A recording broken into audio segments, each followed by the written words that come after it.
Assalamualaikum warahmatullahi wabarakatuh. Perkenalkan, nama saya Arif Rahman dari jurusan Hukum Keluarga Islam semester 1 kelas A. Di sini saya akan menjelaskan tentang tingkatan maqasid syariah untuk memenuhi tugas mata kuliah pengantar hukum Islam dengan dosen pengampu Bapak Haji Ahmad Otong Bustomi LCMAG. Langsung saja ke pembahasan, yaitu tingkatan maqasid syariah. Pembentukan hukum Islam memiliki tujuan untuk merealisasikan kemaslahatan manusia dengan menjamin kebutuhan pokoknya, kebutuhan sekunder, serta kebutuhan pelengkapnya. Dalam wacana umum, kebutuhan daruriyah disebut primer, kebutuhan hajiah disebut sekunder, dan kebutuhan tahsiniyah disebut tersier. Imam Asy-Syatibi mengatakan bahwa tingkatan maqasid syariah ada tiga. Pertama, yaitu mengatakan bahwa tingkatan maqasid syariah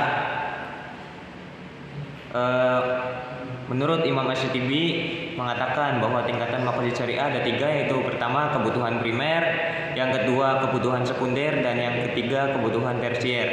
Di bawah ini akan dijelaskan secara terperinci. Yang pertama yaitu kebutuhan primer.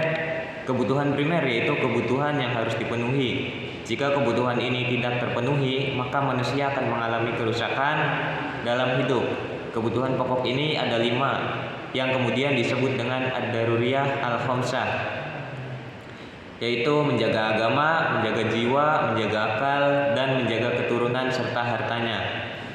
Ada tingkatan yang pertama ini. Tujuan hukum Islam adalah menjaga dan memelihara kebutuhan tersebut.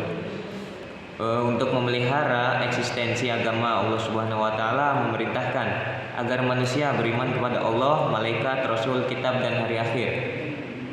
Allah juga memerintahkan manusia untuk beribadah seperti sholat fardu dan untuk memelihara agama dari gangguan luar.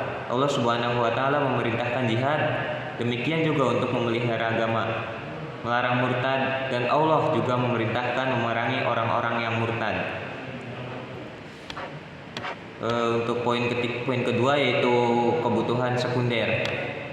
Kebutuhan sekunder adalah kebutuhan yang menjamin kehidupan manusia atau bisa disebut hajiat.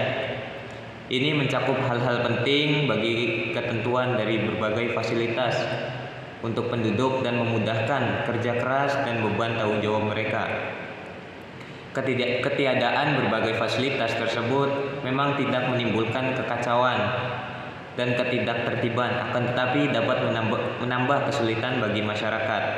Dengan kata lain, keperluan-keperluan ini terdiri dari berbagai hal yang menyingkirkan kesulitan dari masyarakat dan membuat hidup menjadi mudah bagi mereka. Untuk memenuhi kebutuhan hajiah di bidang ibadah, Islam telah memberikan hukum rukhsah atau keringanan, kemudahan, dan kelapangan apabila terdapat kesulitan dalam menjalankan hukum Islam. Misalnya, bila seorang sakit di bulan Ramadan, maka kita dibolehkan untuk tidak berpuasa dengan kewajiban harus mengganti di hari lain. Kemudian di bidang muamalat, Islam mensyariatkan berbagai kontrak dan transaksi. Kebutuhan yang ketiga yaitu kebutuhan tersier atau kebutuhan tahsiniyah. Tujuan atau kebutuhan selanjutnya dari perundang-undangan Islam adalah membuat berbagai perbaikan, yaitu menjadikan hal-hal yang dapat menghiasi kehidupan sosial dan menjadikan manusia mampu berbuat dan mengatur urusan hidup lebih baik. Keperluan tersier atau tahsiniyah, ketiadaannya perbaikan-perbaikan ini tidak membawa kekacauan sebagaimana ketiadaan kebutuhan-kebutuhan hidup yang lainnya. Namun, perbaikan perlu dilakukan agar peraturan selalu berkesinambungan. Perbaikan dalam hal ini mencakup arti kebijakan atau fitweh, cara yang baik atau good manner, serta setiap hal yang melengkapi peningkatan cara hidup. Kebutuhan tersier adalah kebutuhan pelengkap untuk dapat menunjang terpeliharanya kebutuhan primer dan sekunder. Perilaku yang menunjukkan tahsiniyah adalah bersikap ramah terhadap semua makhluk Allah, di muka bumi. Oleh karena itu, tidak mengherankan apabila ada orang yang masuk surga hanya karena memberi minum anjing yang kehausan. Wanita yang masuk neraka akibat tidak memberi makan seekor kucing. Terdapat larangan buang air kecil di bawah pohon dan larangan membakar pepohonan sekalipun sedang dalam keadaan perang.